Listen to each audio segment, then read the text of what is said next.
मैंने गोरकन को जेब से 8,000 निकाल कर दिए और बोला कि देखो, जैसे तुम्हें समझाया है ना, वैसे ही कब्र खोद देना। ये मेरा नंबर है। जनाजे से 5 घंटे पहले तुमको कॉल करूंगा तो मुझे मिस कॉल दे देना। उसने चुपचाप पैसे पकड़े, मेरा नंबर मिलाया, मिस कॉल दी और चल दिया। ना उसकी आंखों में कोई दुख था ना ही दर्द, क्योंकि उसकी रोजी रोटी कब्र खोदने से जुड़ी हुई थी। मेरे कदम मेरा साथ नहीं दे रहे थे कि अचानक मेरा पांव लड़खड़ाया और मैं एक कब्र के सराहने गिर गया। हिम्मत करके उठा तो कब्र के कतबे पर बड़ा बड़ा नाम राना अमीर अली दर्ज था। उसके सराहने से बारिश का पानी अंदर जाकर तबाही मचा चुका था। कब्र मुकम्मल तौर पर बैठ चुकी थी।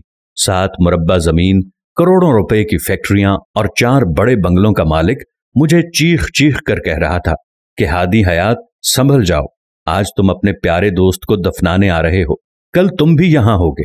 मुझे याद है कॉलेज के जमाने में दोस्त की फतीदगी की झूठी खबर मिली थी तो भागते भागते घर पहुंचा। जब सामने उसको सही सलामत देखा तो आंखों से खुशी के आंसू निकल पड़े। बहुत लान तान की तो दोस्त कहने लगा, हादी हयात सुनो, अगर मैं फौत हुआ होता तो शहर शुजाबाद की दुकानें इस तरह खुली ना होती, बल्कि पूरा बाजार बंद होता। ऐसा हुआ कि वाकई मेरा दोस्त फौत हो गया। उसकी फतीदगी पर बाजार में कोई दुकान बंद होना तो दूर की बात, उसके सगे भाई की दुकान भी खुली हुई थी। भाई से पूछा तो कहने लगा कि जनाजा लेट है, दूध दही खराब ना हो जाए, मैं जल्दी से इनको बेचकर दुकान बंद करके आता हूं। कब्रिस्तान ऐसे लोगों से भरे पड़े हैं, ये समझते थे और ये समझते हैं कि उनके बगैर दुनिया रुक जाएगी। लेकिन अफसोस, दुनिया चलती रहती है, ना शहर बंद होता है और ना ही दुकान बंद होती है। दुनिया को ऐसे महसूस होता है कि सारा निजाम मेरी वजह से चल रहा है।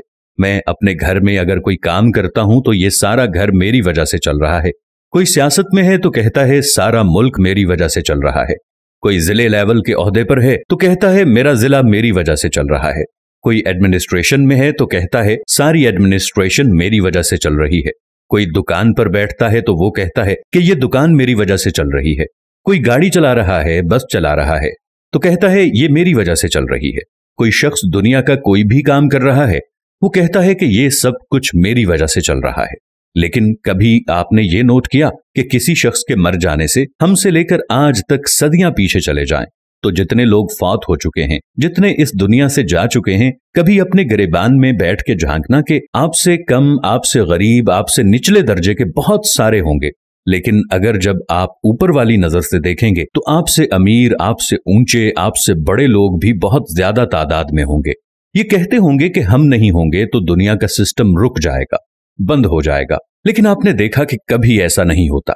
जिस इंसान की जितनी भी वैल्यू है वो उसकी जिंदगी की मुहित होती है।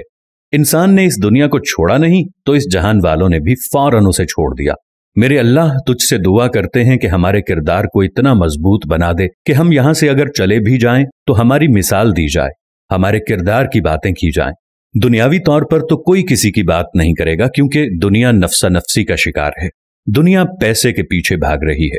ये दुआ है कि मुझे और मेरे तमाम देखने वालों को आखिरत के लिए कुछ करने की तौफीक अता फरमा। आमीन।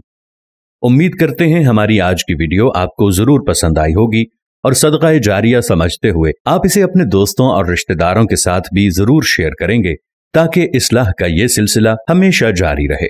जज़ाकल्लाह।